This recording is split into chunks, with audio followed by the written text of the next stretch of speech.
علیکم ورحمۃ اللہ وبرکاتہ۔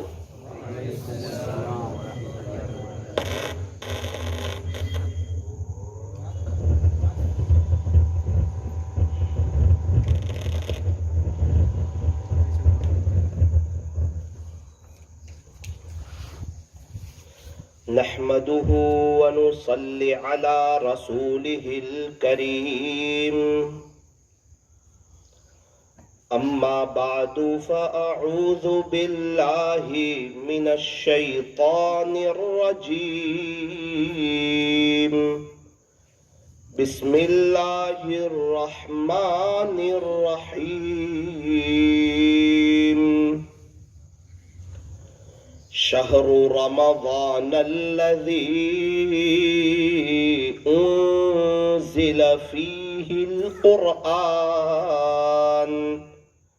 هدى للناس وبينات من الهدى والفرقان،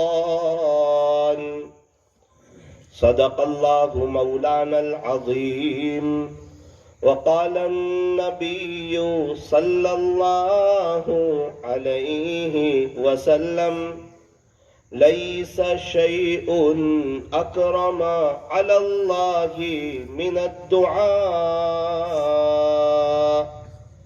رواه الترمذي، أو كما قال عليه الصلاة والسلام۔ محبت سے درود شریف پڑھ لیجئے۔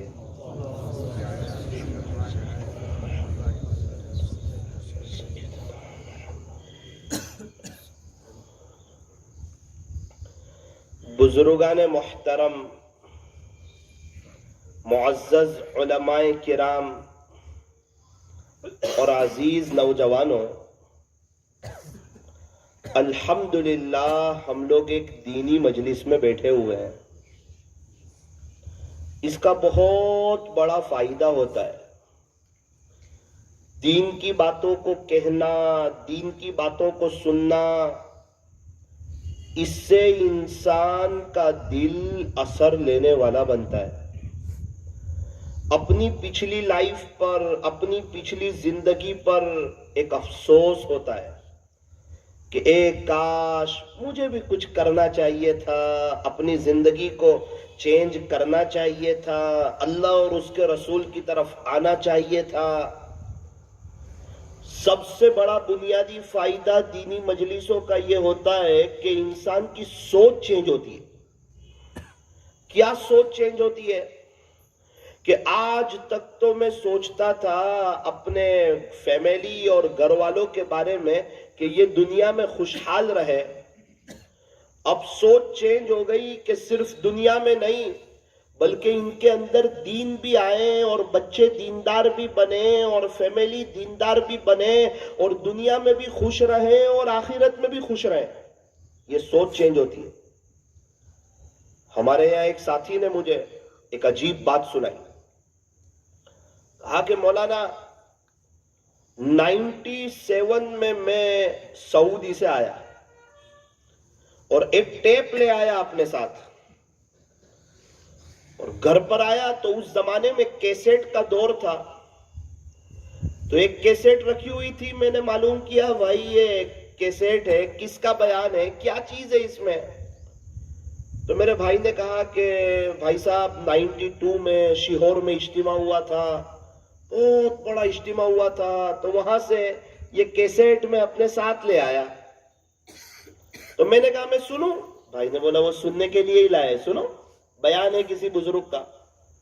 بولے مولانا مجھے تو کچھ پتا نہیں، اور جب میں وہ ٹیپ لایا تھا اس وقت مجھے یہ بھی نہیں پتا تھا کہ ہمارے گھر میں کوئی ایسی کیسٹ ہوگی جس کو میں سنوں گا اور وہی کیسٹ میری زندگی میں انقلاب لے آئے گی، مجھے تو کچھ معلوم نہیں تھا۔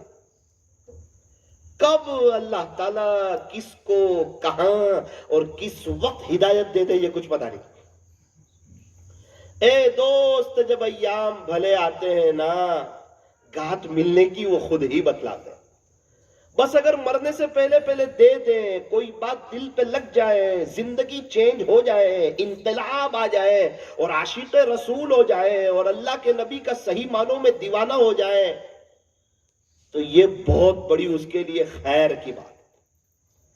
ورنہ کبھی کبھار اللہ تعالیٰ جب ناراض ہوتے ہیں تو موت تک توبہ کی توفیق نہیں دیتے ہیں، اور موت کے بعد اس کو ہمیشہ ہمیشہ کے لیے پکڑ لیتے ہیں، اور پھر اس کے بعد کا رونا اور تڑپنا اور افسوس کرنا اور چلانا خدا کے دربار میں کچھ بھی کام نہیں آتا.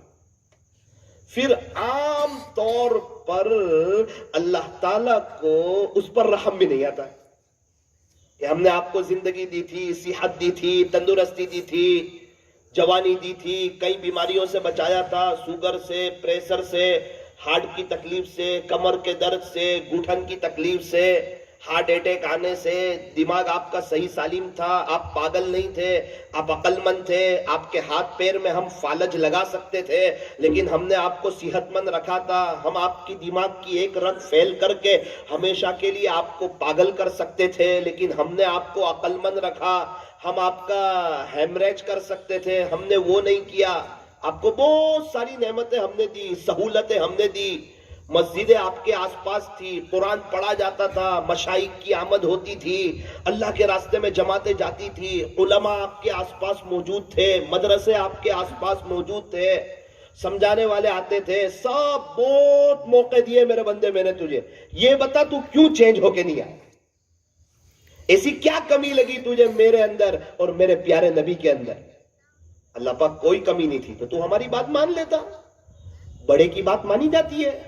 کامیابیاں تیرے قدم چومتی، یہ کامیابیاں تیرے ارد گرد راج کرتی، تیری دنیا سنورتی، تیری آخرت سنورتی.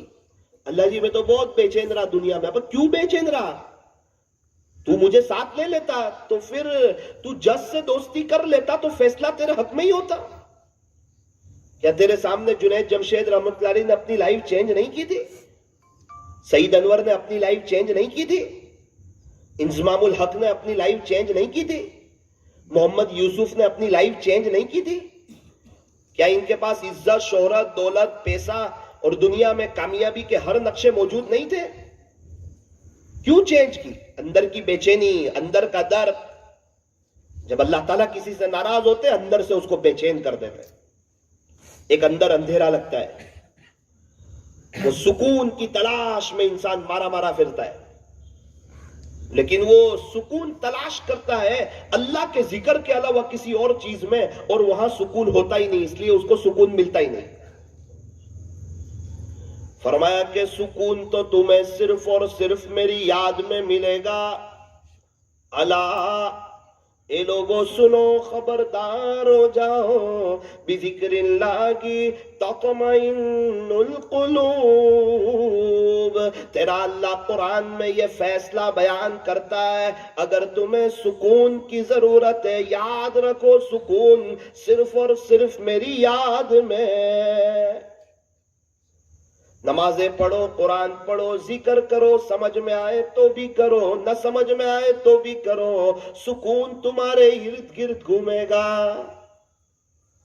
اور میری یاد کے علاوہ کہیں سکون تلاش کرو گے لائف ٹائم، موت تک ہمیشہ کے لیے، چاہے آپ ارب پتی ہو، کروڑ پتی ہو، سسکتے رہو گے، بلکتے رہو گے، تڑپتے رہو گے، بے چین ہو جاؤ گے. یہ بھی ہمارا بھی فیصلہ ہے، آپ کو سکون نہیں ملے گا.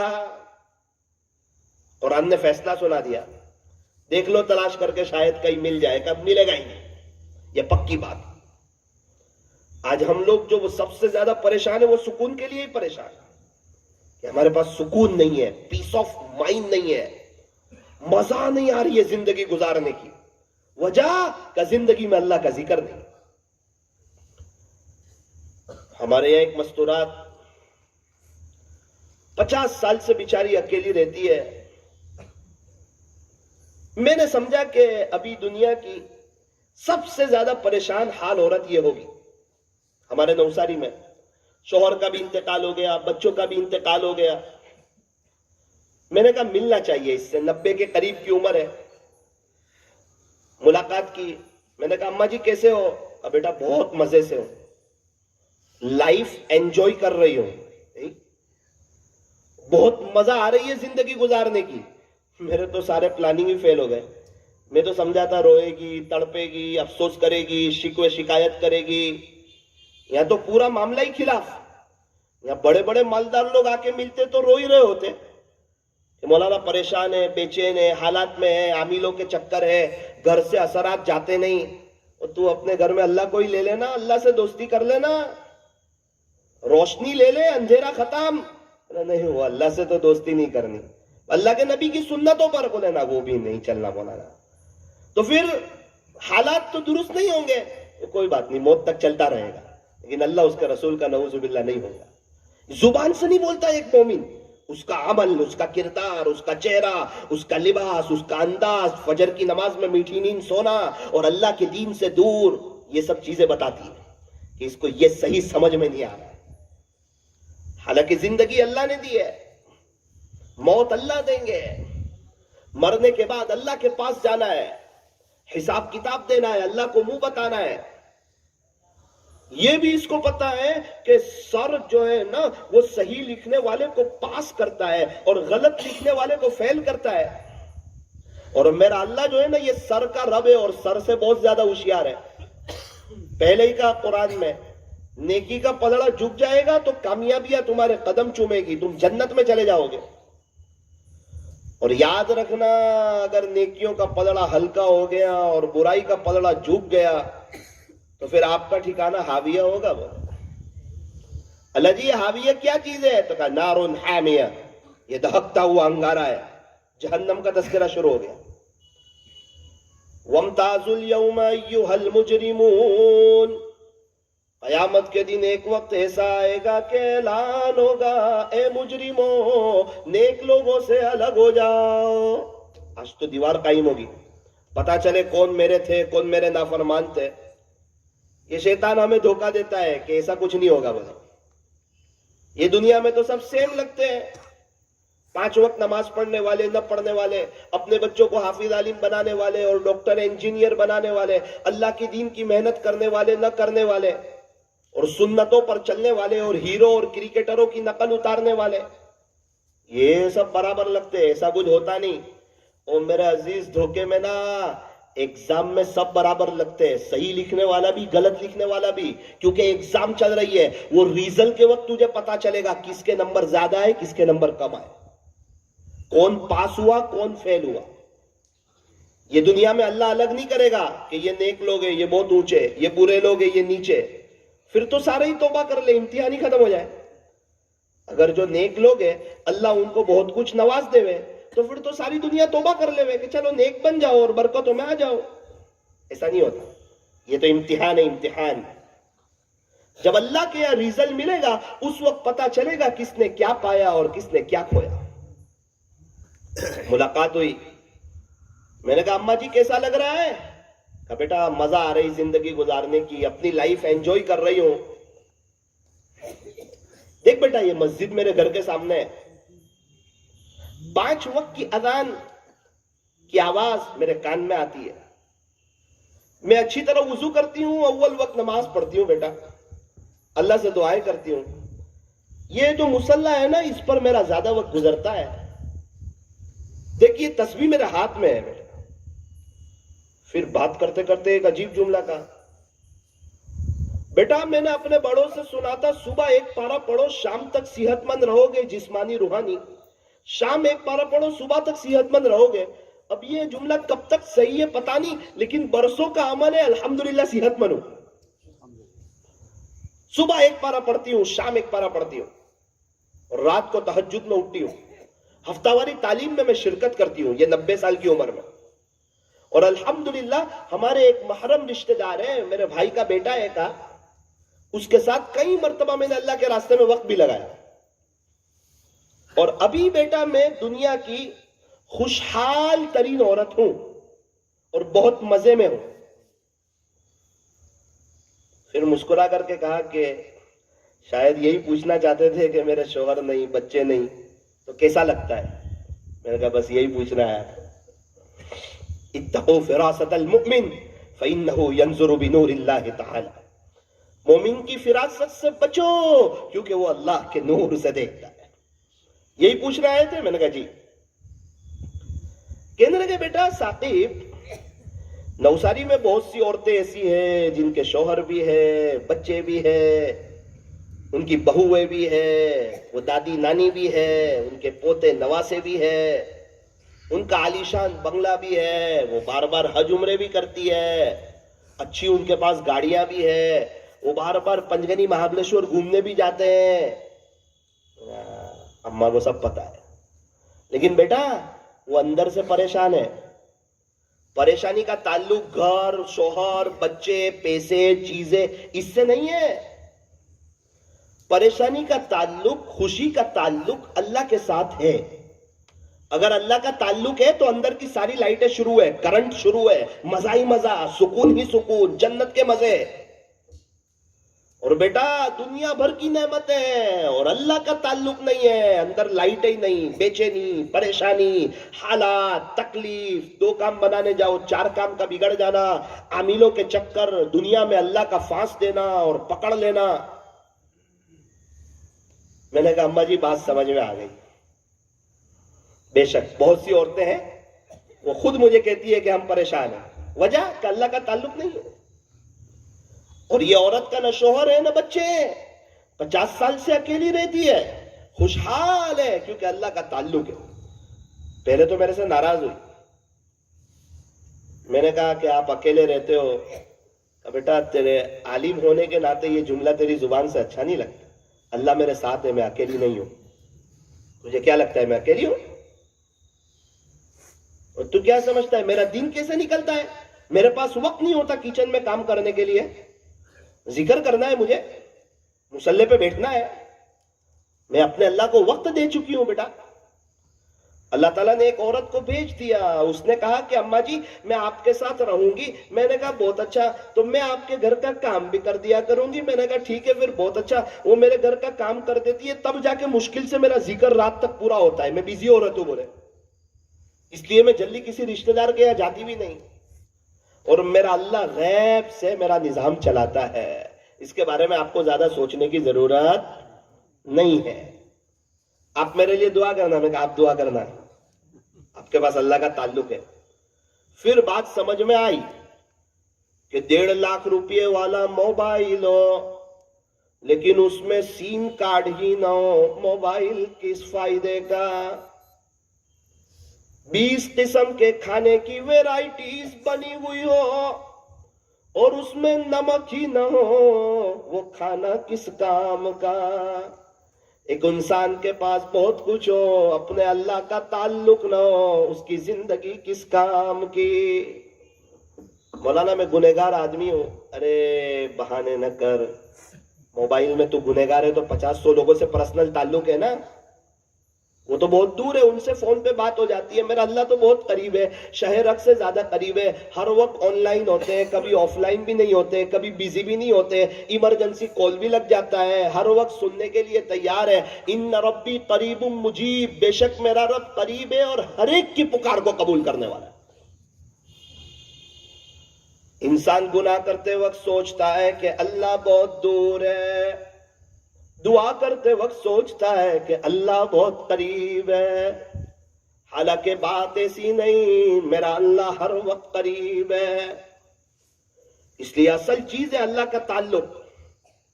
آج کی مجلس میں یہ طے کرو انشاءاللہ ہم بھی اللہ کے ساتھ ایک تعلق پیدا کریں گے انشاءاللہ. اور یہ تعلق سوچ کر کے پیدا نہیں ہوتا، کچھ پانے کے لیے کچھ کھونا نہیں بلکہ کچھ کرنا پڑتا ہے. تعلق ہوگا، سکون، مزہ، زندگی ویل سیٹ، بہاریں، رحمتیں، آگے خوشحالیاں، مستقبل روشن، چہرے پر نور، دل میں سکون، زندگی گزارنے کا مزہ، ہر وقت اللہ کی مدد ہمارے فیور میں، اگر تعلق اللہ سے ہوگا. اور اگر بہانے کیے کہ ہم گنہگار ہیں، یہ ہیں وہ ہیں، پھر اللہ دنیا میں پھانس دے گا، تو جانے تیرا کام جانے. اس لیے ہمیں چاہیے کہ ہم پریشان نہ ہوں کیونکہ ہمارے پاس اللہ ہے. او بھائی، جو اللہ پوری طاقت کے ساتھ، پوری آن بان شان کے ساتھ، اپنی پوری قدرت کے ساتھ، وہ اللہ ہمارے پاس ہے. اور ہم پریشان ہو یار، اس کے خزانوں میں کوئی کمی نہیں ہے، اس کے خزانوں کے کوئی دروازے نہیں ہیں، اس کے سارے خزانے ہمیں دینے کے لیے ہیں. وہ دے کے خوش ہوتا ہے، مانگنے والوں سے پیار کرتا ہے. مانگو اسی سے جو دے خوشی سے اور نہ کہیں کسی سے. دنیا والوں سے مانگو تو دنیا والے ناراض، اور اللہ سے نہ مانگو تو اللہ ناراض۔ ضرورت اس بات کی ہے کہ ہاتھ پھیلایا جائے، منت سماجت کی جائے، دامن پھیلایا جائے۔ تعلق کیسے مضبوط ہوتا ہے؟ ہمارے یہاں ایک ڈاکٹر صاحب ہے، بہت بزی ہے، بڑی بزی لائف ہے ان کی۔ ایک مرتبہ تعلق کی بات نکلی تو انہوں نے ایک عجیب جملہ کہا، مولانا صاحب الحمدللہ ہمارا بھی کچھ درجے میں اللہ کے ساتھ تعلق ہے۔ کیا تعلق ہے؟ مولانا اللہ سب سے بڑے، اور اللہ کے ساتھ میٹنگ ہو تو وہ سب سے بڑی، اور اللہ کے ساتھ کسی بات کی ڈیل ہو تو وہ ڈیل سب سے بڑی، اور سارے کام بنانے والے اللہ، بگڑی کو بنانے والے اللہ، خوشیاں دینے والے اللہ، بیوی بچوں میں خوشیاں بتانے والے اللہ، پیسے دینے والے اللہ، رزق دینے والے اللہ، دنیا آخرت کو سنوارنے والے اللہ، غموں کو دور کرنے والے اللہ، ٹینشنوں کو دور کرنے والے اللہ، سب کچھ اللہ۔ ہمارا ریموٹ کنٹرول اللہ کے ہاتھ میں ہے۔ اس کو راضی کرو گے تو سکون کا ریموٹ کنٹرول چلا دے گا، اور ناراض کرو گے تو ہیٹر چل جائے گا اندر سے، کیونکہ اللہ کی کسی سے کوئی دوستی نہیں، کوئی یاری نہیں۔ جیسا کرو گے ویسا پاؤ گے۔ اصل بات یہ ہے کہ ہمیں اللہ کو راضی کرنا ہے۔ ڈاکٹر صاحب کہنے لگے، مولانا میرا اللہ کے ساتھ ایک پرسنل تعلق ہے۔ کیا تعلق ہے؟ میں 4 سے 5 کا وقت 1 گھنٹہ اپنے اللہ کو دے چکا ہوں، دوپہر میں 4 سے 5۔ کیا کرتے ہیں؟ 2 پارے اللہ کا قرآن پڑھتا، کوئی پیشنٹ نہیں، موبائل سوئچ آف، گھر والوں کی بھی مجال نہیں کہ اس وقت میں مجھے کچھ کہے۔ بس یہ میرا فل اینڈ فائنل فیصلہ ہے، کیونکہ میں نے وقت سب سے بڑے کو دیا ہے۔ اب اس سے بڑا کوئی ہے ہی نہیں کہ وقت کاٹ کے کسی اور کو دوں۔ 1 گھنٹہ دوپہر میں 4 سے 5۔ میں نے کہا آپ یار بہت مشہور آدمی ہے، مولانا صاحب جانے دو نا، بات بولے۔ اللہ کے سامنے اللہ بڑے، اپنے چھوٹے بولے۔ وہیں سے تو سب ترقی ملی ہے، اسی وجہ سے سکون ہے، اسی وجہ سے مزہ آ رہی ہے مجھے زندگی گزارنے کی۔ اگر ابھی یہ تعلق ہٹا دوں نا اللہ کے ساتھ کا، اور یہ 1 گھنٹے میں بھی کماؤں نا، تو اللہ میں کو اسی میں بے چین کر دے اور عاملوں کے چکر شروع کروا دے میرے بھی۔ یہ اسی لیے تو برکت ہے، سب بولے چین سکون ہے، مزہ ہے۔ اسی لیے تو اتنے دوا کھانے کے باوجود ہر مشورے میں آپ کو دکھتا ہوں بدھوار کو، بار بار اللہ کے راستے میں جاتا ہوں، خوشحال ہوں میں بہت۔ کیا کرتے ہو 4 سے 5 میں؟ 2 پارے اللہ کا قرآن، کوئی ڈسٹرب نہیں۔ اس وقت مجھ سے کوئی بات نہیں، اس وقت کوئی پیشنٹ نہیں، چونکہ میں جس سے ڈیل کر رہا ہوں وہ سب سے بڑا ہے، کہ جس سے میری میٹنگ ہو رہی ہے اس سے بڑا کوئی ہے ہی نہیں۔ اب میں وقت اپنے اللہ کو دے چکا ہوں۔ یہ 4 سے 5 کا وقت، روز 2 پارے، ہر 15 دن میں 1 قرآن، اور رمضان میں روزانہ 10 پارے، مہینے میں 10 قرآن۔ اللہ اکبر کبیرہ، کیسے لوگ ہیں، کیسے سمجھدار لوگ ہیں۔ رمضان کے بارے میں فرمایا کہ یہ مہینہ تو شہر القرآن ہے، قرآن کا مہینہ ہے۔ رمضان میں قرآن شریف کو زیادہ پڑھا جائے، قرآن شریف کا زیادہ دور کیا جائے۔ امام اعظم ابو حنیفہ رحمت اللہ علیہ رمضان میں 63 مرتبہ قرآن ختم فرماتے تھے، 1 دن میں، 1 رات میں، اور 3 تراویح میں۔ 63 قرآن، 63۔ آپ کہیں گے تو مولانا بہت دور کی بات ہو گئی۔ گزشتہ سال رمضان میں ہمارے ایک دوست نے، خاص تعلق والا، نوساری میں رہتے ہوئے 40 قرآن پڑھے، 40 قرآن۔ وہ رمضان اس کا بھی گزرا اور میرا اور آپ کا بھی گزرا، یہ گزر جاتے ہیں رمضان۔ یہ کیا گزرے گا، ایک دن میں اور آپ گزر جائیں گے۔ اس نے جو پڑھا اس کے نام اعمال میں لکھ دیا، اور پتہ نہیں ہم میں سے شاید کسی نے 50 پڑھے ہو، 30 پڑھے ہو، ان کا اس میں لکھ دیا۔ روز 1 قرآن پڑھتے، اور آخری عشرے میں دن میں 1 قرآن، رات میں 1 قرآن، دن میں 1 قرآن، رات میں 1 قرآن۔ میں نے معلوم کیا کہ یہ کہاں جا کے پڑھتے ہیں، تو پتا چلا کہ نوساری کی ایک مسجد میں پڑھتے ہیں. میرے قریبی رشتہ دار وہاں اعتکاف میں بیٹھے تھے، میں ان کے پاس گیا. میرے دوست آتے ہیں، قرآن پڑھتے ہیں. ارے مولانا وہ انسان ہے کہ کون ہے؟ بولے. میں کہا کیوں؟ ارے وہ صبح 8:30 بجے آتے ہیں اور افطاری تک قرآن پڑھتے اور دعا کر کے جاتے لمبی، اور تراویح ختم ہوتی ہے آدھا گھنٹے کے بعد چائے کا تھرموس لے کے آ جاتے، سحری تک قرآن پڑھتے، پھر لمبی دعا کر کے جاتے ہیں. میں نے کہا بیٹا وہ دن میں ایک پڑھتے ہیں، رات کو ایک پڑھتے ہیں، عقل مند ہے، اپنے وقت کو وصول کرتے ہیں. کچھ ایسے بھی لوگ ہیں اس دنیا میں. ہر کوئی تھوڑی غفلت میں ہوتا ہے، ہر کوئی تھوڑی اللہ کو ناراض کرتا ہوتا ہے، ہر کوئی تھوڑی نیوز دیکھتا ہوتا ہے، ہر کوئی تھوڑی میٹھی نیند سوتا ہے، ہر کوئی تھوڑی ٹائم پاس کرتا ہے. تاجروں سے پوچھو NRI سیزن میں کیا کرتے ہیں؟ رات دن ایک کر دیتے ہیں. کمائی کی سیزن ہے. فرمایا کہ رمضان آخرت کی تیاری کی سیزن ہے. اے مسلمانوں، آخرت کے تاجروں، تیار ہو جاؤ. رمضان کی ایک گھڑی انسان کو اللہ کا ولی بنانے کے لیے کافی ہے. ایک گھڑی رمضان کی. کتابوں میں لکھا ہے کہ اگر مرحومین سے کہا جائے کہ آپ کی کوئی تمنا ہے تو وہ یوں کہیں کہ اے کاش اللہ اگر مجھے رمضان کا ایک دن دے دے تو میں ہمیشہ کے لیے اللہ کو راضی کر لوں گا. ایک دن رمضان کا. رمضان تو وصول کرنے کا مہینہ ہے. ایک دم کمر باندھ کے تیار ہو جاؤ. فرمایا کہ جب رمضان کا چاند نظر آتا ہے تو جنت کے دروازے کھول دیے جاتے ہیں، جہنم کے دروازے بند کر دیے جاتے ہیں، شیاطین کو قید کر لیا جاتا ہے، جکڑ لیا جاتا ہے کہ میرے بندے اب عبادت کریں گے، اے شیطان تو اسے پریشان نہ کر سکے. اسی لیے نہ نماز میں آنے والا وہ بھی نماز میں آ جاتا ہے، ٹی وی دیکھنے والے ٹی وی بند کر دیتے ہیں، جھوٹ بولنے والے جھوٹ بند کر دیتے ہیں، شراب پینے والے شراب بند کر دیتے ہیں، جوا کھیلنے والے جوا بند کر دیتے ہیں، تنہائیوں میں موبائل کا غلط استعمال کرنے والے اس کا غلط استعمال بند کر دیتے ہیں. فجر کی نماز اور جمعہ کے نمازی برابر ہو جاتے ہیں رمضان میں. کیوں؟ شیطان کو اللہ نے جکڑ لیا. یہ بہت مبارک مہینہ ہے، اس میں ہماری رحمتوں کا دریا جوش میں ہوتا ہے، اس لیے ہمارے بندوں کو پریشان نہ کیا جائے، ان کے لیے میدان کھول دیا جائے. وہ جتنی عبادت کر لیں، ہمیں راضی کر لیں، ہم سے صلح کر لیں، ہم سے دوستی کر لیں. حضرت مولانا عبد القادر صاحب رائے پوری رحمت اللہ علیہ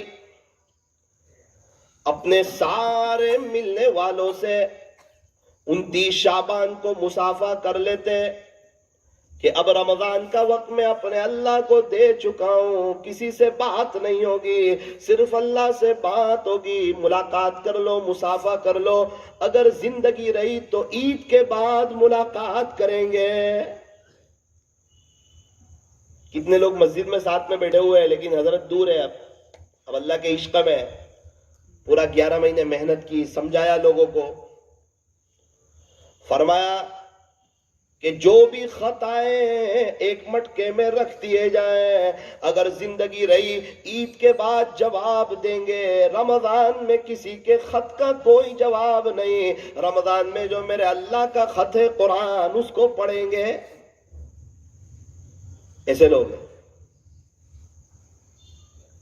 مولانا رمضان میں بڑا اچھا لگتا ہے، سکون لگتا ہے، وقت میں برکت بھی بہت ہوتی ہے.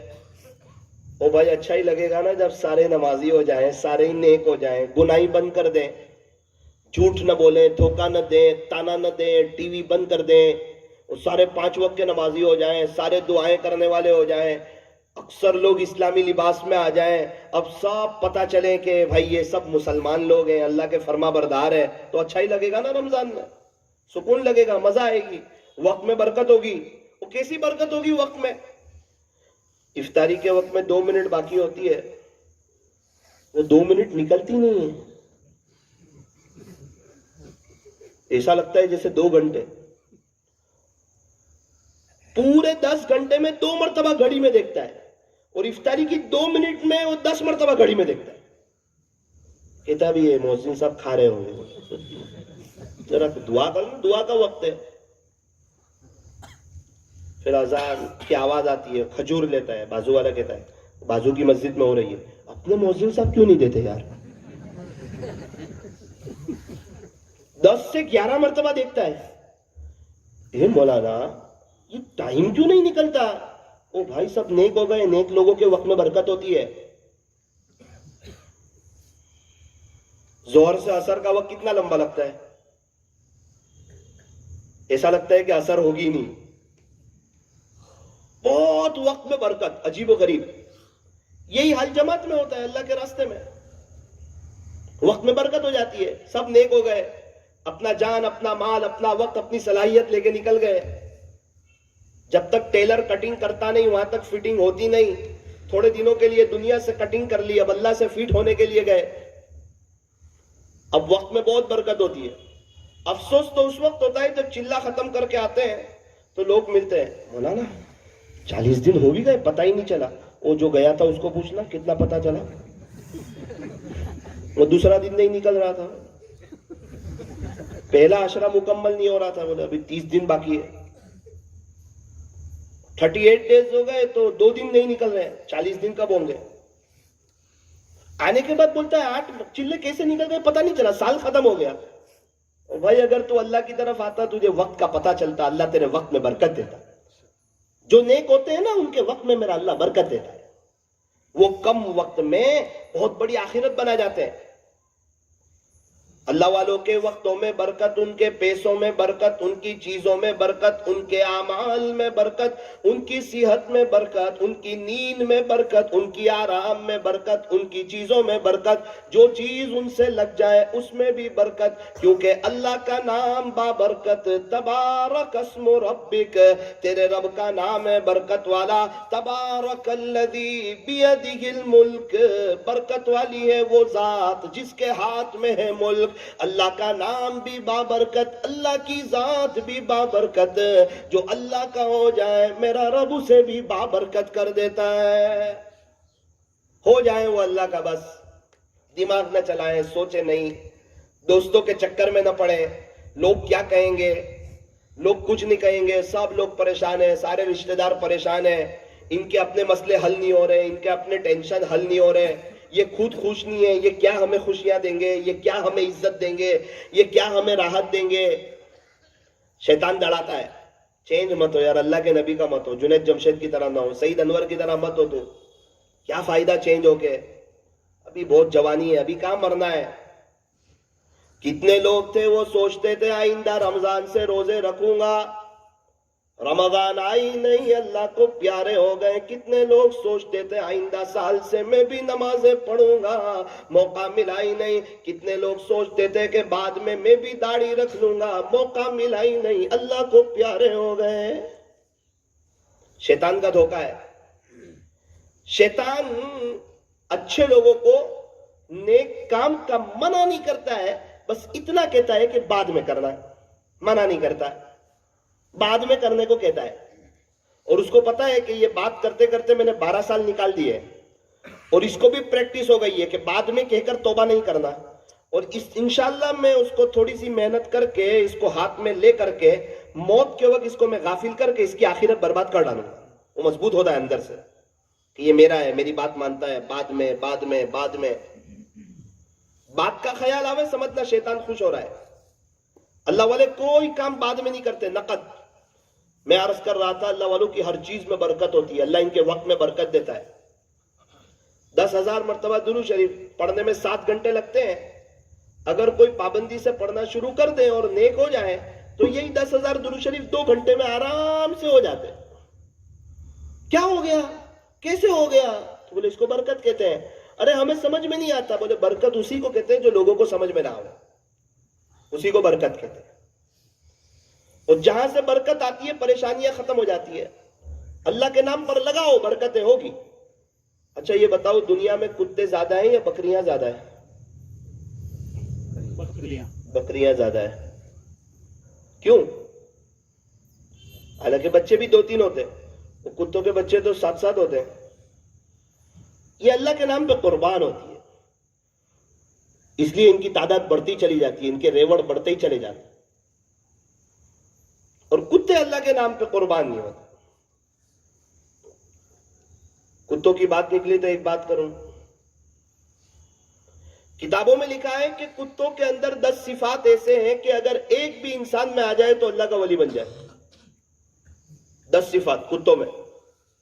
اس کا یہ مطلب نہیں کہ کل بھی سب جا کے کتے پالنا شروع کر دیں. صفات کی بات کر رہا ہوں. فورن میں ایک آدمی، اس کو لگا اب میں مر جاؤں گا، گیر تھا، تو اس نے اپنی ساری پراپرٹی کتے کے نام کر دی، تو کتا بھی کروڑ پتی ہو گیا. تو کروڑ پتی ہونا کوئی خوشی کی بات نہیں. فرمایا کہ دیندار بنو. مالدار تو قارون بھی تھا، فرعون بھی تھا، حامان بھی تھا، ابو جہل بھی تھا. مالدار نہ بنے، نہیں، مالدار بنو لیکن مالداری کے ساتھ دین ہونا چاہیے. ایسا نہیں پیسہ آیا تو نشہ آیا، پیسہ آیا تو گھر میں ٹی وی آئی، پیسہ آیا تو گھر میں فیشن آئی، پیسہ آیا تو شادیوں میں سنتوں کے جنازے نکالے گئے، پیسہ آیا تو اللہ کو ناراض کیا گیا، پیسہ آیا تو فجر کی نماز گئی، پیسہ آیا تو اللہ کا قرآن گیا، پیسہ آیا تو اللہ کا دین گیا. ایسا نہیں ہونا چاہیے. کتے کے اندر 10 صفات. پہلی صفت، اپنے مالک کا بڑا وفادار ہوتا ہے. 2 وقت کی سوکھی روٹی کھاتا ہے، 24 گھنٹے مالک کے گھر کی نگرانی کرتا ہے. کوئی بھی آ جائے، دشمن ہو، کوئی بھی نیا آدمی ہو، بھوکتا ہے میرے مالک کو تکلیف نہ پہنچا دے. حالانکہ کیا کھا رہا ہے؟ کہ 2 وقت کی سوکھی روٹی کھا رہا ہے. اور انسان، اللہ تجھے اتنا کھلا رہا ہے، پلا رہا ہے، اتنی نعمتوں میں رکھ رہا ہے، اتنی بہاروں میں رکھ رہا ہے، لیکن افسوس کہ تو اللہ کا نہیں ہوتا.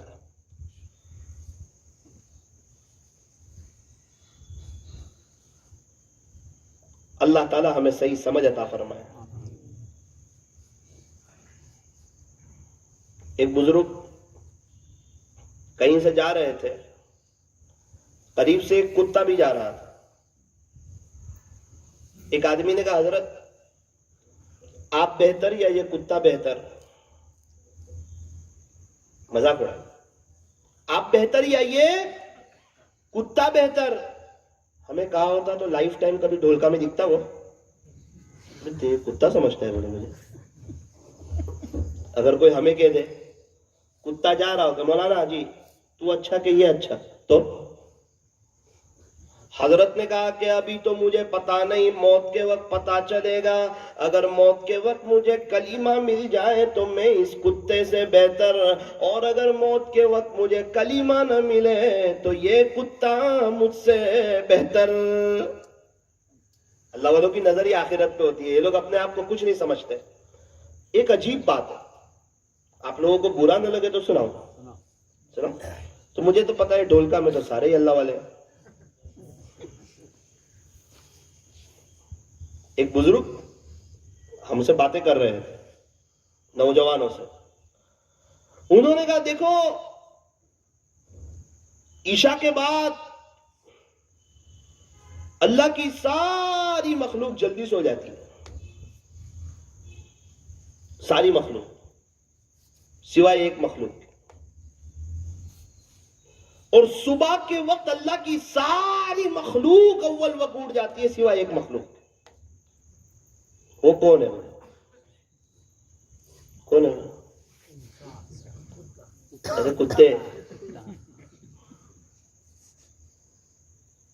میں نے کہا حضرت بات بالکل صحیح کہہ رہے. میں بیان کر کے جاتا ہوں 2:30 بجے تو ہر جگہ یہی پولیس والے کھڑے ہوتے، بھوں بھوں کر رہے ہوتے. ہمارے گھر کے پاس بھی رات میں پہنچتا ہوں تو انتظار میں ہی ہوتے ہیں، اور ہر ایک جاگ رہا ہوتا ہے. لگتا ہے ولی یہی لوگ ہیں. اور صبح کی نماز پڑھنے جاؤ تو ہر ایک میٹھی نیند سوئے ہوتے ہیں. ساری مخلوق اڑ جاتی ہے. بکریوں کو دیکھو آپ، مور کو دیکھو. ایک جگہ میں مور دیکھنے گیا ایک فارم ہاؤس میں. مجھے کہا مولانا یہ 8:20 کو سو جاتا ہے. ابھی تو آپ کو دور سے دیکھ لو، بولے یہ سو جاتا ہے. ٹھیک ہے بھائی، اس کو تجربہ تھا. وہاں اٹھے گا کب؟ بولے صبح 4:20 کو. تہجد کے وقت میں کھڑا ہو جائے گا. ساری مخلوق ایک مخلوق ہے کتے، وہ رات میں بہت لیٹ سوتے ہیں، صبح میں میٹھی نیند سوئے ہوتے، رات جاگتے ہیں صبح میں۔ تو وہ بزرگ نے چاروں بیان میں ہم کو یوں کہا، تم نوجوانوں تم دیکھ لو تمہارے اندر کون سی صفت ہے۔ سب نیچے دیکھنے لگے، جواب ہی کوئی نہیں۔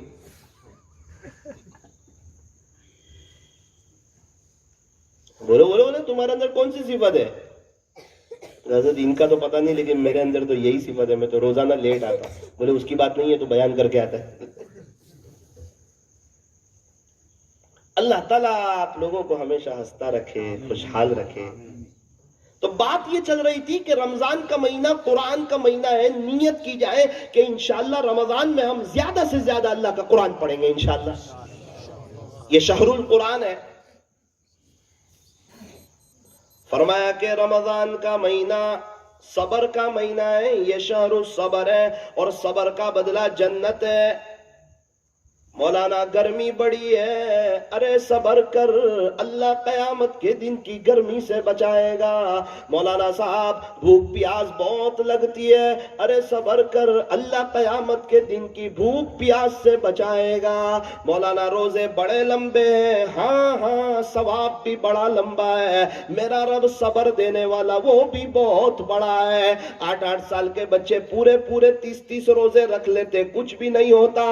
اے جوان اگر تو بھی رکھ لے گا تجھے بھی کچھ نہیں ہوگا، اللہ ملے گا۔ دنیا رکھ رہی ہے کچھ نہیں ہوتا، اللہ تعالیٰ صبر دیتا ہے۔ عید کے دن 9 بجے پیاس لگ جاتی ہے، 10 بجے لگتی ہے، 11 بجے لگ جاتی ہے، اور رمضان میں اللہ تعالیٰ احساس تک نہیں ہونے دیتا۔ بڑے مزے سے رمضان گزرتے ہیں۔ اس لیے فرمایا کہ رمضان کا مہینہ صبر کا مہینہ۔ ارے مولانا اگر ہم روزے رکھیں، اگر ہم تراویح پڑھیں، اگر ہم دعائیں کریں، اگر ہم قرآن شریف کی تلاوت کریں، اللہ ہمیں کیا دے گا؟ کیا ملے گا؟ کیا مقام ہوگا؟ فرمایا کہ ایک مرتبہ ایسا ہوا کہ ایک مجوسی کا، آگ کی پوجا کرنے والے کا انتقال ہو گیا۔ ایک بزرگ نے اس کو خواب میں دیکھا کہ جنت میں۔ حضرت نے کہا بھائی تو مجوسی آدمی اور جنت میں؟ یہ مجھے پکا معلوم ہے جنت میں صرف اور صرف ایمان والے جائیں گے۔ حضرت بات بالکل سچی ہے، آپ اپنی جگہ سچ ہے، جب میں اپنی جگہ صحیح ہوں تو جنت میں کیسے ہے؟ کا داستان تو سنو۔ جب میرے انتقال کا وقت آیا، اللہ تعالیٰ نے فرمایا جس کا خلاصہ کہ آپ نے پوری زندگی ہمیں ناراض کیا، کفر کیا، شرک کیا، ہم بہت ناراض رہے، لیکن یہ پوری زندگی میں آپ کا ایک کام، ایک ادا وہ ہمارے دربار میں پسند آئی۔ اچھا اللہ کیا پسند آیا؟ کہ ایک مرتبہ آپ باہر سے گھر کی طرف آ رہے تھے، آپ نے دیکھا کہ آپ کا بیٹا باہر کچھ کھا رہا ہے، آپ کو غصہ آیا، جلال آیا، اور آپ نے اپنی زبان میں کہا کہ بیٹے یہ رمضان ماس چل رہا ہے اور مسلمانوں کا پوتر مہینہ چل رہا ہے، اور ہم مسلمانوں کے علاقوں میں رہتے ہیں، ان کے چھوٹے چھوٹے بچوں کے روزے ہیں، اور تو اس طرح اگر باہر کھائے گا تو کیا گزرے گی مسلمانوں پر؟ بیٹا روزداروں کے سامنے اس طرح کھانا کوئی اچھی بات؟ چل اندر چلا جا، آئندہ کبھی ایسی غلطی مت کرنا۔ اتنا رمضان ماس چل رہا ہے، مسلمانوں کا پوتر مہینہ چل رہا ہے، اور تو اس طرح باہر کھا رہا ہے، یہ اچھی بات ہے؟ وہ جو آپ نے رمضان کا جو تھوڑا سا ادب کیا نا، اندر جا کے کھا، وہ ہمارے دربار میں پسند آیا۔ اللہ کے دربار میں کوئی بات پسند آ جائے تو پھر وہ بہت بڑی ہو جاتی ہے۔ ارے اللہ، ہاں رمضان بہت بڑا مہینہ ہے اور اس کی تھوڑی سی قدر بھی بہت بڑی ہے۔ اب کیا ہوگا؟ اب آپ کو کلمہ پڑھایا جائے گا۔ الاسلام یہدم من کان قبلہ، آپ کلمہ پڑھو گے، ایمان میں داخل ہو جاؤ گے، اللہ آپ کے پچھلے سارے گناہ معاف کر دے گا۔ پھر آپ کا انتقال ہوگا اور اللہ اب آپ کو ڈائریکٹ جنت دے گا۔ تو بولے حضرت میرا تو کام ہو گیا رمضان کے تھوڑے سے ادب پر، مجھے تو کلمہ پڑھایا گیا، پچھلے سارے گناہ معاف ہو گئے۔ ایک غیر کلمہ پڑھے پچھلے سب گناہ معاف ہو جائے، ایمان والا کلمہ پڑھے گا کتنے درجے بلند ہوتے ہو؟ ایسے ہی ضربیں لگائی جاتی ہے۔ تو حضرت یہ وجہ ہے، موت کے وقت ایمان مل گیا تھا اور الحمدللہ جنت میں ہو۔ ڈھولکا والوں اندازہ لگاؤ، تھوڑا سا رمضان کا ادب کیا ہے، اتنا اونچا مقام ہے. اب جو روزے رکھے گا رمضان میں، تراویح پڑھے گا، افطاری میں دعائیں کرے گا، قرآن شریف کی تلاوت کرے گا، تراویح میں لمبے لمبے سجدے کرے گا اور رمضان کا ادب کرے گا، اس کا کتنا اونچا مقام ہوگا، اندازہ لگا سکتے ہیں ہم. اسی لیے فرمایا کہ روزے پہ کیا ملے گا. فرمایا کہ دیکھو، اگر کوئی اوابین پڑھے گا اللہ تعالیٰ اس کو 12 سال کی عبادت کا ثواب دیں گے. اگر کوئی ماں باپ کو محبت کی نظر سے دیکھے گا اللہ اسے حج اور عمرے کا ثواب دیں گے. تو پھر اللہ روزے پہ کیا ملے گا؟ روزے کا کوئی ثواب بیان نہیں کیا کہ تم روزہ رکھو تو تم کو یہ ملے گا، یہ ملے گا، یہ ملے گا. مولانا اشارہ کر رہے ہیں، بہت بڑا جملہ. 10 سال کی عبادت کا ثواب ملے گا، کچھ نہیں. تو اللہ کیا ملے گا؟ تو کہا بھائی روزہ تو بہت بڑی عبادت ہے. روزہ اور سجدہ یہ دو بہت بڑی عبادت ہے. اس میں انسان اللہ کے بہت قریب ہوتا ہے. اسی لیے سجدے میں اللہ کا قرب ملتا ہے. اور روزے کے بارے میں یوں کہا کہ روزہ میرے لیے ہے اور روزے پہ تجھے میں خود مل جاؤں گا. جا. روزہ کس کے لیے؟ کتنا بھی گنہگار آدمی ہو، ظہر میں بہت پیاس لگی ہے اور وضو کر رہا ہے اور کلی کر رہا ہے، 2-4 قطرے اتار لے تو کوئی دیکھتا ہے؟ تھوڑے سے 2-4 قطرے پی لے پانی، لیکن پیتا ہے؟ کتنا بھی بڑا گنہگار ہوگا نہیں پیے گا. کیوں؟ اس کو پتا ہے میرا اللہ دیکھتا ہے. کہا نا روزہ میرے لیے ہے اور روزے پہ میں خود مل جاؤں. اتنی بڑی چیز ہے روزہ. روزداروں کے لیے سمندر میں رہنے والی مچھلیاں بھی مغفرت کی دعائیں کرتی ہے، بیلوں میں رہنے والی چونٹیاں بھی مغفرت کی دعائیں کرتی ہے، فضاؤں میں اڑنے والے پرندے بھی مغفرت کی دعا کرتے ہیں. روزدار کے منہ کی بدبو خدا کے دربار میں مشک سے بھی زیادہ پسندیدہ ہے. روزہ میرے لیے، روزے پہ میں خود مل جاؤں گا. کیا کرے مولانا؟ اچھا روزہ رکھے. بہت سے لوگ سگریٹ کی وجہ سے، ویمل گٹکے کی وجہ سے روزہ چھوڑ دیتے ہیں. اللہ کو کمزور سمجھتے ہیں، ویمل کو بڑا سمجھتے ہیں. اللہ کے حکم کو چھوٹا سمجھتے ہیں، سگریٹ کو بڑا سمجھتے ہیں. اور ہٹے کٹے لوگ روزہ چھوڑ دیتے. اچھی بات. یہ ویشن اللہ کے مقابلے میں آ جائے، یہ سگریٹ اللہ کے مقابلے میں آ جائے اور ہمیں اللہ کے حکم سے آگے پیچھے کر دے. کیا یہ سگریٹ اور یہ ویشن اور یہ ویمل اور یہ میراج اور یہ گٹکا، اس میں اتنی طاقت ہے؟ نہ. ایک مسلمان جان دے سکتا ہے، اللہ اس کے رسول کو ناراض نہیں کر سکتا.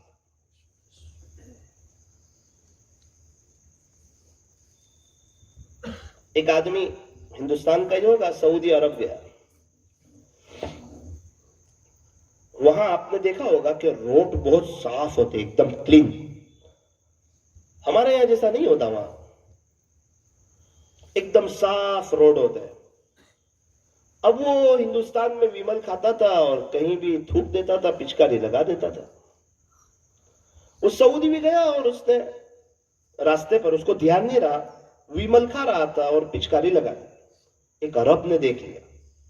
اس کا تو پورا وہ ہو گیا کہ یہ کیا، اس کی ہمت کیسے ہوئی، یہ سعودی میں ہے اور یہ جرات کیسے کی، یہاں تو راستے نے سب صاف ہوتے ہیں. تو عرب نے اس کو پورا ہلایا اور کہا کہ حاجی ہذا حرام، کیا کیا آپ نے؟ تو اس نے عرب کو گلے لگا لیا اور بولے کب سے میں اس کی دعائی یاد کرتا تھا.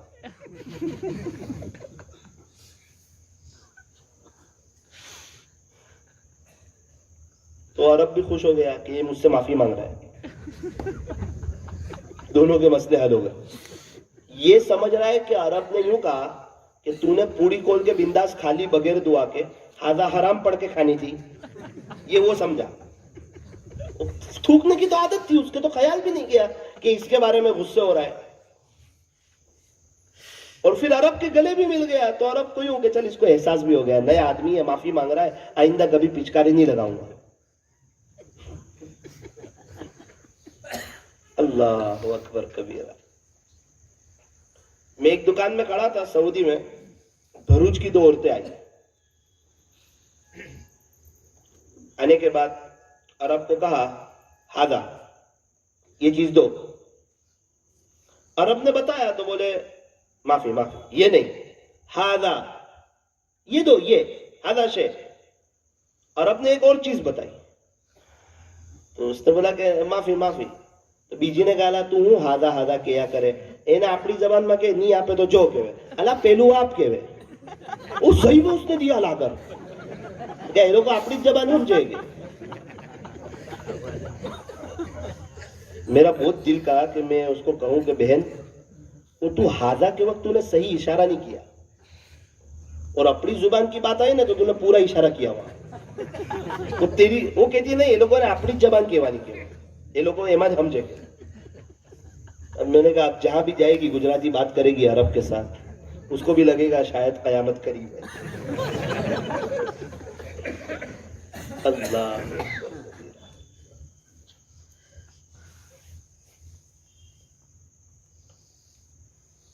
دل بہت دکھتا ہے جب میں کہیں جاتا ہوں، لوگ مجھے کہتے ہیں کہ مولانا لوگ ویشن کی وجہ سے روزہ چھوڑتے ہیں. آپ کے یہاں مجھے کسی نے کچھ نہیں کہا، لیکن میں سفر کرتا ہوں نا، لوگ مجھے کہتے ہیں تو دل دکھتا ہے کہ یار ایک ویمل انسان کو اللہ سے دور کر سکتی ہے، اللہ کے مقابلے میں بھی آ سکتی ہے. مقابلہ ہو گیا اللہ کے حکم کا ویمل کا، اور یہ زبان سے کہتا ہے اللہ کے حکم کو ترجیح، اور دل سے کہتا ہے اللہ جو ہونا وہ دیکھیں گے ابھی ویمل. تو بہت دل دکھتا ہے اندر سے، دل روتا ہے اندر سے. سگریٹ والا لطیفہ سنایا تھا نا، قبرستان والا سنایا تھا. لطیفے میں انٹرسٹ ہے. ایک مدرسے کے بچوں کی جماعت آئی تھی، ان کو تھوڑا سا اچھا کھلانا چاہیے، بیچارہ پورا ہفتہ سیدھا سادہ کھاتے ہیں. آپ کے یہاں سے بھی جاتی ہے 24 گھنٹے کی جماعت مدرسے سے؟ اچھا کوئی اور مدرسوں سے جاتی ہوگی. تو ایک گھر میں آئی، اب بچوں کا نصیب اچھا تھا، وہ گھر میں کڑی کھچڑی بنی ہوئی. کیا بنا ہوا تھا؟ کڑی کھچڑی.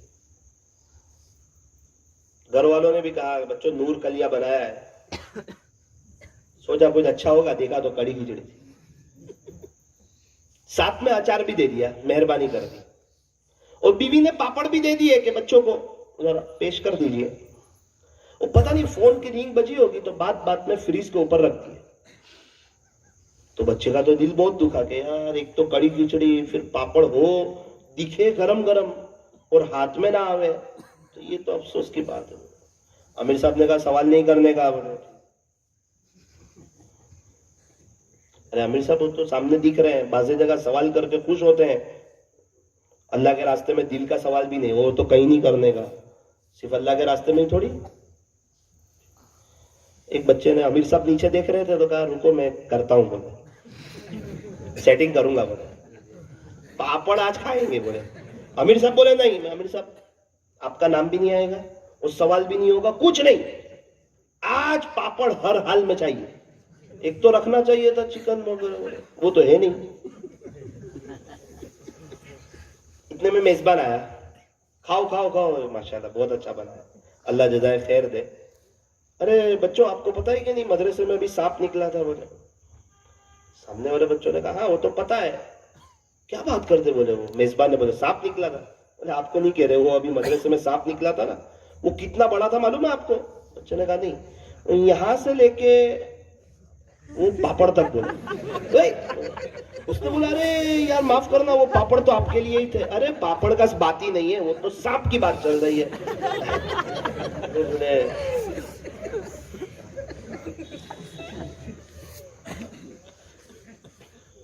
اب حکم اللہ سلم. اللہ تعالیٰ آپ لوگوں کو ہنستا رکھے، خوشحال رکھے.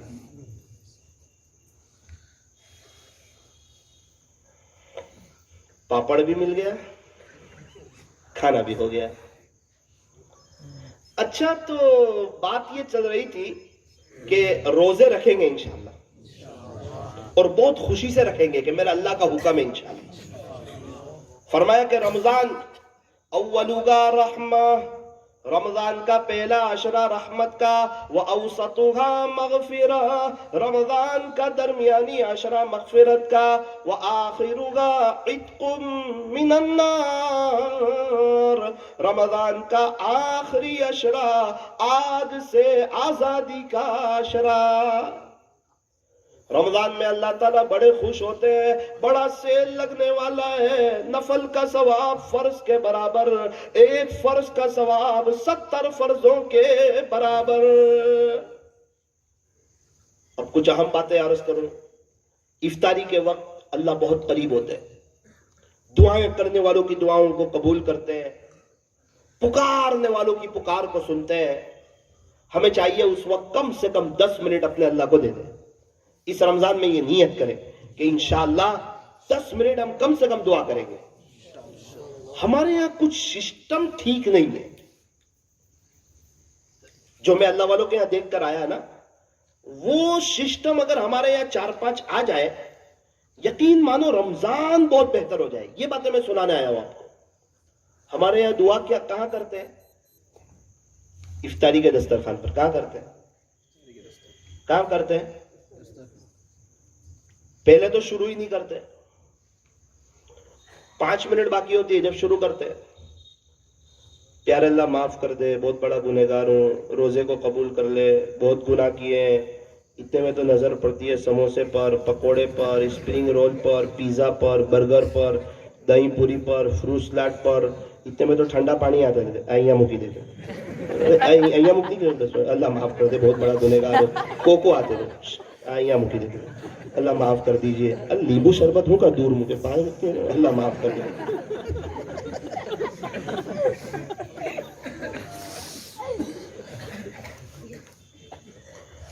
اس طرح دھیان لگتا ہے، لگے تو بہت اچھا، پھر تو آپ وہی مانگو، وہ تو نفس توڑنے والی چیز ہے، لیکن عام طور پہ دھیان لگتا۔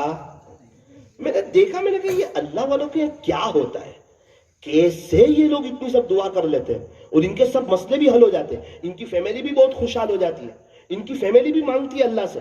اور فیملی کی ایک عادت ہے، جب وہ دعا کے لیے بیٹھتی ہے نا تو شوہر بچوں کے لیے دعا کرتی ہے، اور اللہ ان کی بہت جلدی سن لیتا ہے، یہ نازک مخلوق ہے۔ سارے لوگ بیٹھ جاتے ہیں ان کے یہاں، اللہ والوں کے یہاں، فیملی بھی بہت خوش نصیب، رمضان ختم ہوتے ہوتے سارے پرابلم حل ہو جاتے ہیں۔ اب ہماری فیملی کے حل کیوں نہیں ہوتے؟ حی علی الصلاۃ پہ تو بیٹھتی ہے دسترخوان پہ کچن میں سے، اس کے پاس کہاں وقت مانگنے کا؟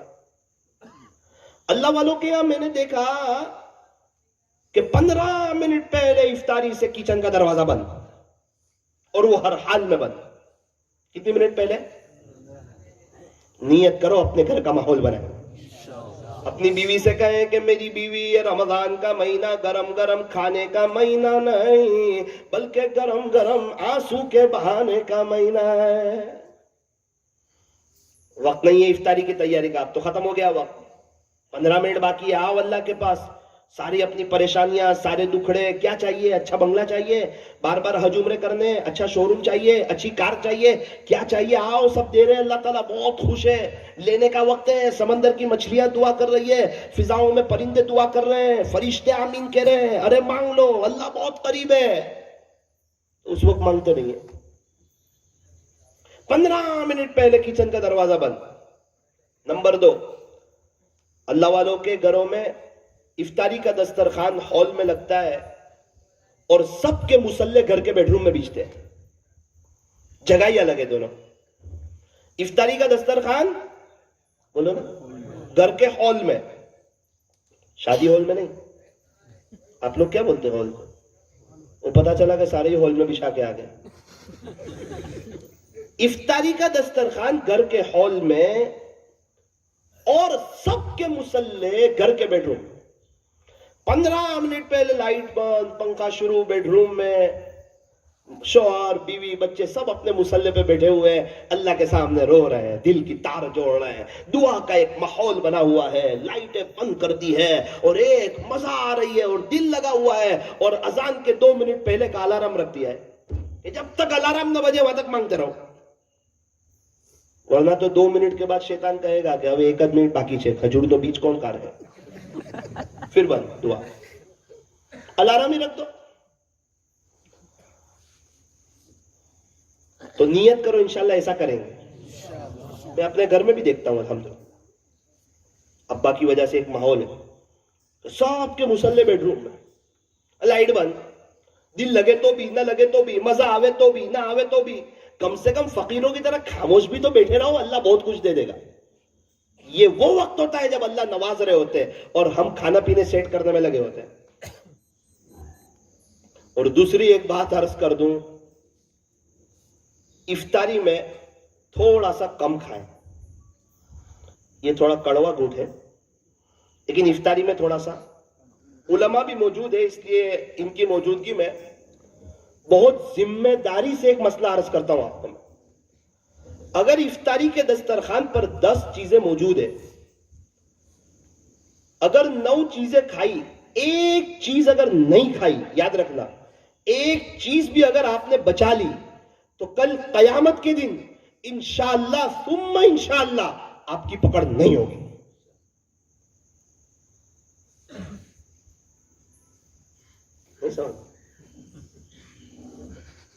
وہ سمجھتے ہیں کہ ایک بھی چیز بچ گئی تو پکڑ ہوگی. او بھائی کوئی سوال ہی نہیں ہوگا کیوں ایک چیز بچائی تھی. سمجھ میں نہیں ہے. اگر ایک بھی چیز آپ نے بچا لی نا افطاری کے دسترخوان پر تو انشاءاللہ پکڑ نہیں ہوگی قیامت کے دن. یہ نہ سمجھو کہ 10 چیزیں کھانا ضروری ہے، وہ کہہ رہا ہوں سمجھ رہے سارا ہی کھا لو آج، پتہ نہیں اب دوبارہ لائف ٹائم افطاری دکھے نہ دکھے. ایسا نہیں کرنا. افطاری میں تھوڑا سا کم کھاؤ. ہاں رمضان میں مغرب کے بعد کھانا نہ کھاؤ. آپ پورے 11 مہینے کھاؤ، اللہ والوں کے یہاں کی سسٹم بتا رہا ہوں آپ کو. رمضان میں نہیں، پورے 11 مہینے آپ کھاؤ مغرب بعد، بہترین وقت. رمضان میں نہیں. میں اپنی مسجد میں دیکھتا ہوں جو رمضان میں مغرب کے بعد کھاتے، مجھے پتا ہے کون کون کھاتے. ان کے بازو میں تراویح نہیں پڑھتا ہوں. اگر میرے بازو میں آ جائے تو بھی میں سیٹ کر لیتا ہوں. مجھے پتا ہے 20 رکعت میں ڈکار کھائے گئے.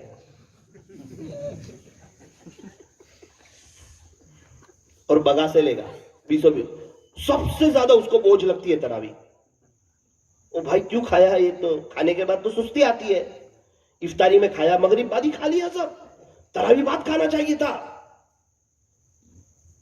ایک گاؤں میں ایک امام صاحب تراویح پڑھا رہے تھے اور کوئی مغرب کے بعد کھا کر آ گیا. وہ زیادہ کھا کے آیا، اتنا اچھا تیزی سے مست پڑھ رہے تھے امام صاحب. اس نے اتنی زور سے جو ڈکار لی، امام صاحب پڑھنا ہی بھول گئے. امام صاحب کو لگا میری غلطی آئی، پیچھے سے حافظ صاحب نے روکا.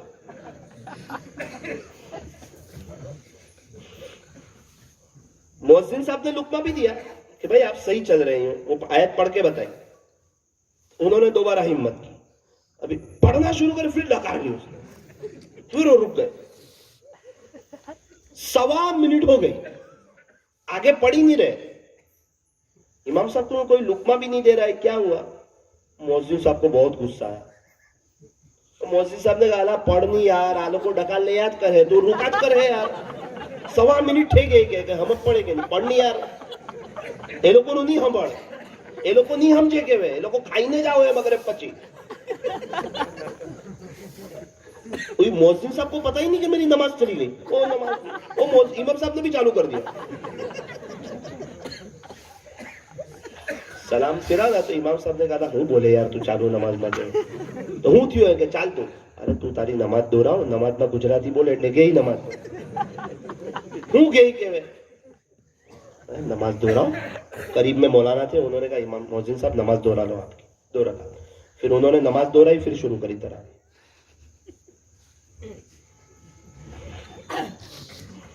اللہ کا واسطہ رمضان میں مغرب کے بعد کا کھاؤ.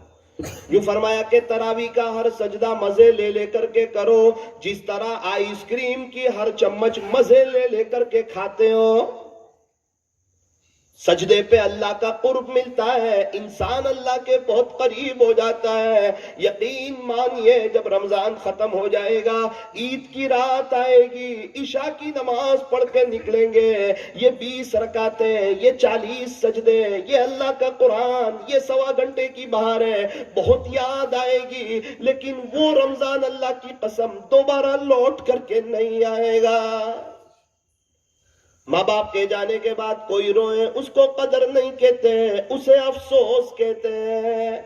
قدر تو یہ کہ ماں باپ کی موجودگی میں خدمت کی جائے، بالکل اس طرح رمضان کی موجودگی میں رمضان کی قدر کرے۔ وہ کیسے؟ ہمارے یہاں ایک شخص عمرہ کر کے آئے، بہت اچھا عمرہ کیا، زیادہ وقت حرم شریف میں گزارا۔ میں نے کہا حضرت آپ نے بڑا اچھا عمرہ کیا، زیادہ وقت حرم شریف میں گزارا۔ مجھے کہنے لگے بیٹا ایسی بات نہیں ہے کہ عمرے کا وقت آیا تو اچھا عمرہ کیا، بات ایسی نہیں ہے۔ پھر بات کیسی ہے؟ کہنے لگے بیٹا میں 4 مہینے پہلے سے ہے نا اللہ تعالیٰ سے دعا کرتا ہوں کہ اللہ میں عمرے پہ جا رہا ہوں، آپ کے عاشقوں جیسا عمرہ کرنا چاہتا ہوں، صرف آپ کو راضی کرنے کے لیے عمرہ کرنا چاہتا ہوں، مجھے ہوٹل اور کمرہ اور کھانا اچھا ملا دینا تاکہ اس کی طرف سے میں نو ٹینشن ہو جاؤں اور میرا زیادہ وقت حرم شریف میں گزرے۔ بیٹا وہ 4 مہینے سے اللہ سے مانگ رہا تھا نا، تو جیسا مانگا تھا ویسا اللہ نے پورا عمرہ اپنے عاشقوں جیسا کرا دیا۔ تب مجھے سمجھ میں آیا کہ ہاں، ہر کھیل سے پہلے پریکٹس ہوتی ہے، بعد میں گراؤنڈ میں اس کا مظاہرہ ہوتا ہے۔ کوئی بھی کھیل اٹھاؤ، پریکٹس پہلے ہوتی ہے اور اس کا مظاہرہ بعد میں ہوتا ہے۔ ایک باکسر بھی ہے نا، وہ پہلے پریکٹس کرتا ہے اور بعد میں گراؤنڈ میں آ کے اس کا مظاہرہ کرتا ہے۔ ایک ہم ہیں کہ سمجھتے ہیں کہ نماز میں شیطان کو ہرا دیں گے، ابھی صلاح پوری ہوتی نہیں ہے اور وہ دنیا کے خیال میں لے جاتا ہے، بولے جا، ایسا نہیں ہوتا۔ ارے رمضان میں قدر کریں گے رمضان کی، تیسرا روزہ آنے دینا، ابھی قدر ختم ہو جائے گی اور نوجوان چالو تراوی میں چوراہے پہ دکھنے لگیں گے۔ پہلے دن تراوی میں وضو کھانے تک سب فول، دوسرے دن 2 کم، تیسرے دن 3 کم، چوتھے دن سے جماعت کھانے میں بھی 1 صف کم۔ سب کہاں چلے گئے نوجوان؟ اللہ والے ہو گئے، مدینہ میں تراوی پڑھتے ہیں۔ تو یہ رمضان کی ناقدری نہیں تو کیا ہے؟ اس لیے میری عزیزو اس بات کی نیت کرو کہ انشاءاللہ یہ ابھی سے اللہ سے دعا کریں گے، اللہ آپ کے عاشقوں جیسا رمضان گزارنا چاہتا ہوں، اچھا روزہ، اچھی تراوی کا ہر سجدہ مزے لے کر کے، تہجد، اشراق، چاشت اور اوابین، سحری اور افطاری کے وقت میں پیارے اللہ میں 10-10 منٹ دعائیں کرنا چاہتا ہوں، رات دن قرآن پڑھنا چاہتا ہوں۔ اللہ جی آپ میری مدد فرمائیے، اگر سچی طلب ہوگی، سچی نیت ہوگی، سچا جذبہ ہوگا، سچا ارادہ ہوگا، سچا درد دل ہوگا اور طلب سچی ہوگی، انشاءاللہ رمضان اللہ کے عاشقوں جیسا گزرے گا۔ علماء فرماتے ہیں انسان جیسا رمضان گزارتا ہے اللہ ویسا پورا سال گزارنے کی توفیق عطا فرماتے ہیں۔ رمضان کا مہینہ بڑی عظمتوں والا مہینہ، بڑی برکتوں والا مہینہ، بڑی رحمتوں والا مہینہ۔ یوں فرمایا کہ یہ تو شہر العظیم ہے، بہت بڑا مہینہ ہے۔ یوں فرمایا کہ انسان کو چاہیے کہ رمضان کی قدر کرے، رمضان کے ایک ایک سیکنڈ کو اور رمضان کے ایک ایک لمحے کو وصول کرے۔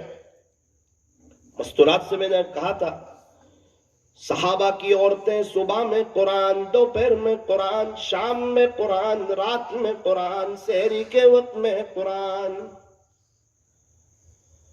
ہمارے یہاں کی عورتیں صبح کی چند، دوپہر کی چند، شام کی چند، رات کی چند، سحری کے وقت کی چند۔ کتنا بڑا فرق ہے۔ صحابہ کی اور اللہ والوں کی عورتیں رمضان میں ہر وقت قرآن میں، اور ہماری عورتیں کچن میں کھانا بنانے میں۔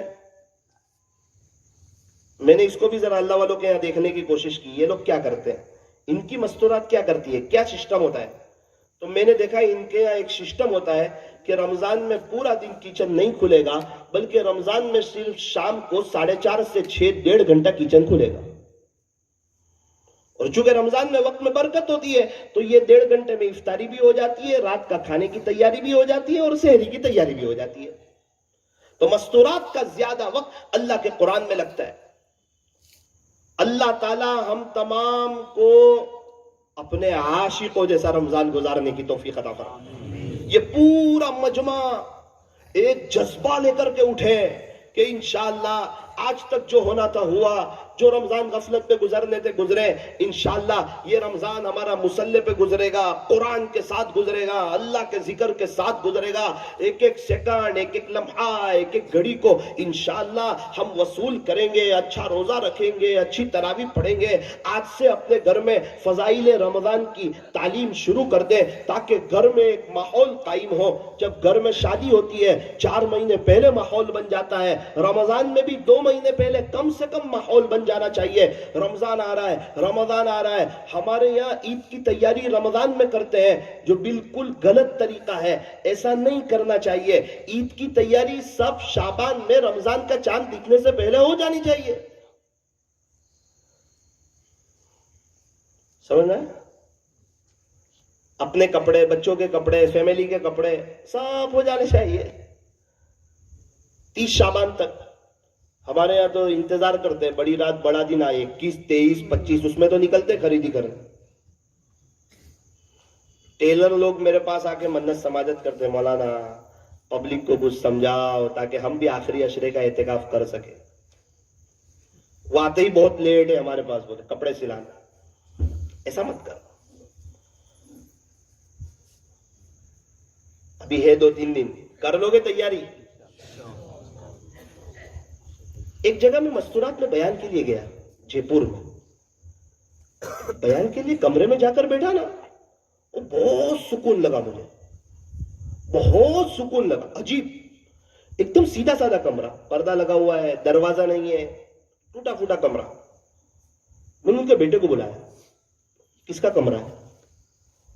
میرے ابو کا ہے. وہ کہاں ہے؟ انتقال ہو گیا. کب؟ بولے رمضان میں. اچھا, کیا کرتے تھے؟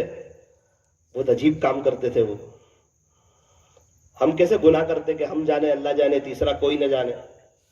وہ ایسے نیکیاں کرتے تھے کہ وہ جانے اللہ جانے تیسرا کوئی نہ جانے. کوئی ایک نیکی بتانا تیرے ابو کی. مجھے تو کیفیت ہی چینج ہو گئی. کوئی ایک نیکی.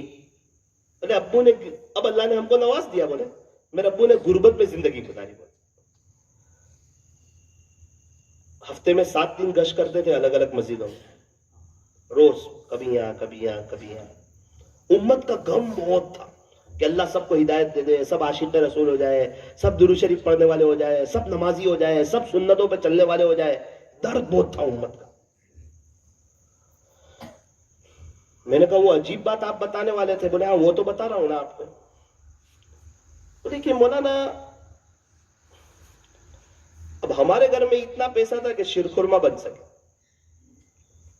تو میرے امی کو کہا کہ آج جلدی بنا دینا شیرخرما. تو فجر کی نماز میں میری ماں نے تیار کر دیا. اب اتنا تھا کہ ہم لوگ سب ایک ایک پیالہ کھا سکیں اور ہماری بھی عید اچھی طرح گزرے. ابو فجر کی نماز پڑھ کے آئے, ہم سب کو جمع کیا, 5-6 بچوں کو. میرے امی کو بھی بلایا اور کہا دیکھو ایک بہت اونچی بات لے کر آیا ہوں. عید کا دن ہے, پیسے تو کچھ ہے نہیں بچوں آپ کو دینے کے لیے میرے پاس. میں غریب انسان ہوں. خلاصہ یہ ہے میں حرام کی کمائی نہیں کر سکتا, آخرت برباد نہیں کر سکتا. جو ہے وہ صاف بات, میرے پاس کچھ نہیں ہے. اور عید کے دن لوگ شیرخرما پیتے ہیں, تو یہ شیرخرما آپ کے پاس ہے, اس میں آپ کی عید بہت اچھی طریقے پہ ہو جائے گی. تب وہ ہم کو جمع کیوں کیا؟ بیٹا گجرات سے جماعت آئی ہے مسجد میں, ان کے بیوی بچے گھر ہے, ان کے تھوڑی قربانی بیوی دے دیں, تھوڑی قربانی بچے دے دیں, تھوڑی قربانی میں دے دوں. سب نیچے دیکھنے لگے. بیوی کو پوچھا کہ تو تیار ہے؟ بولا میں تو تیار ہوں. بچوں کو پوچھ لو. بچوں سے پوچھا کہ آپ تیار ہیں اگر آج ہم کو شیرخرما نہ ملے؟ جی ابو آپ جیسا کہیں, ہم تیار ہیں. بولے خوش ہیں ہم. بولے بیٹا وہ اللہ کے مہمان ہیں, بولے مسجد میں. میرے ابو گئے, ہم لوگ سب دیکھتے رہ گئے. بولے آنکھ میں آنسو آ گئے. صبر کیا, خوش ہوئے. میرے ابو نے کہا کہ بیٹا ان کو کون بنا کے پلائے گا, ہم تو گھر میں بھی ہے نا, وہ تو اللہ کے راستے میں ہے نا. فجر کی نماز کے بعد جماعت والوں کو کہا آ جاؤ یہ شیرخرما آپ کے لیے لایا. سب نے خوش ہو کے مزے سے, اللہ کی مدد آ گئی, 2-2, 3-3 پیالی پی لی. میرے ابو بھی خوش ہوئے, آنکھ میں آنسو بھی آ گئے. یاد آئی بچوں کی, بیوی کی.